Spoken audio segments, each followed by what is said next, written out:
जिस बिस्तर पर बैठते हो ना, सोते हो ना, उस बिस्तर पर कोई भी खाने की चीज़ मत रखो। और तुम्हारी आदत है कि कुछ चीज़ों को खुले, बिना थाली, बिना किसी और चीज़ में रखे सीधा अपने बिस्तर पर रखते हो। तुम सोचो, तुम नंगे पाँव कभी घर पर चलते हो, कभी कोई वहाँ पर बैठ गया, कभी कोई सामान रख दिया गया और फिर खाने का सामान भी उस तरीके से रखा जाता है। यही चीज़ को ना तुम्हें बदलना है। इस तरह से तुम्हें नहीं करना है। अच्छे स्वास्थ्य की ओर बढ़ने के लिए तुम्हें अच्छी चीज़ों को अपनाना होगा। और एक बात कहूँ मैं तुमसे, प्रतिदिन अगर हो सके ना तो थोड़ा थोड़ा पहले उठना शुरू करो। तुम ना आसपास के लोगों से काफ़ी ज़्यादा प्रभावित हो जाते हो।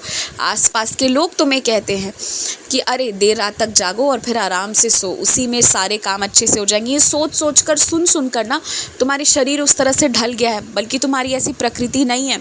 तुम चाहो तो तुम प्रकृति के साथ उठ सकते हो और प्रकृति के साथ सो सकते हो।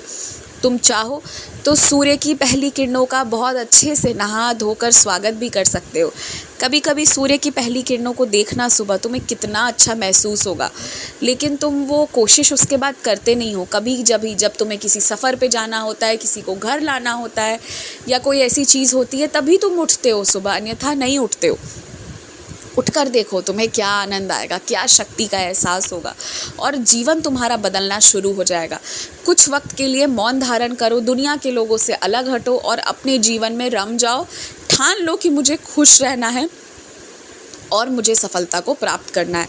जब किसी व्यक्ति को सफलता प्राप्त करना होता है ना, तो उसे थोड़े वक्त के लिए लोगों से, आसपास की चीज़ों से थोड़ा दूर हटना पड़ता है, एकांत में जाना पड़ता है। तो तुम भी एकांत में जाओ और रम जाओ। जो चाहिए वो मिलकर रहेगा।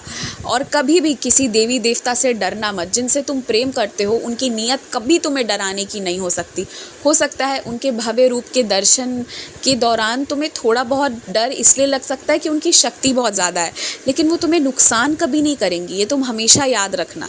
अपने मन में इस बात को बसा लो और इसलिए बिना डरे, बिना घबराए, जिस रूप के दर्शन पाना चाहते हो उसकी आराधना करो। तुम्हारा नुकसान कभी नहीं होगा, कभी भी नहीं। और तुम्हें रात को अच्छी नींद नहीं आती है तो उसका कारण ये नहीं है कि आसपास कोई शक्ति मौजूद है या कुछ, वो इसलिए कि तुम्हारा मन चिंतित रहता है। तुम जिन लोगों के साथ नहीं हो ना इस वक्त परिवार के, तुम्हारा मन उनके लिए बहुत बेचैन और बहुत चिंतित रहता है। तुम्हारे घर पर कोई बीमारी नहीं आएगी, सबका दीर्घायु होगा। मैंने सारी बात तो कह दी। छोटी मोटी चीज़ें जीवन में चलती रहती हैं, उसे तो तुम्हें पार लगाना होगा और वो लग भी जाएगा। बाकी ऐसा कुछ नहीं होगा। जब मैंने बार बार कह दिया तुमसे, फिर भी तुम परेशान होते हो। और डरना या घबराना बंद करो, निश्चिंत होकर रहो, खुश रहो, आयुष्मान भव।